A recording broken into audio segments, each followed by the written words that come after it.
I've gone to school, I've seen the world. What's next? It sounds like a joke, but what's next for Debbie Moss of San Diego could be a one-way ticket to the planet Mars.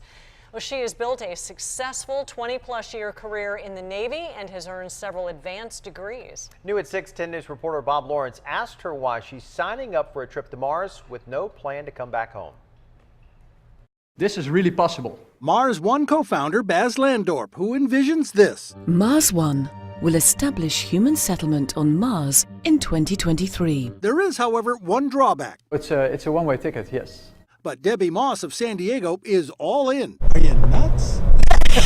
Actually, far from it. Moss, a lieutenant commander with 20 years in the Navy, holds 3 different master's degrees and applied. I have wanted to be an astronaut since middle school. A fantasy she's played out at times in costume at Comic-Con.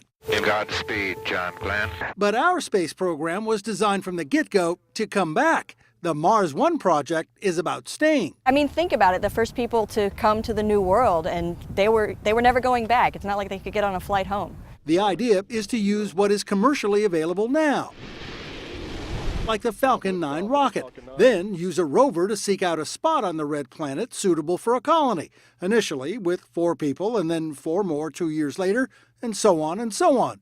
But again, why? When the Polynesians populated all of the islands in the Pacific, why? Because it's there, because we can, we're humans. Yeah, but here they could breathe. Debbie is on the short list of 1,058 out of more than 200,000 who applied. Training could be next. It's going to be just as isolated, and when you go outside, you have to be in your Mars suit. So you really will find out if you're suited to that kind of life. Debbie said she doesn't care if she's not the first, just as long as she gets to go. I guess the question is not why, but why not? Well then, Godspeed, Debbie Moss. Bob Lawrence, 10 News. Good for her. All right, the timetable for this depends on how much money can be raised since it's not government funded.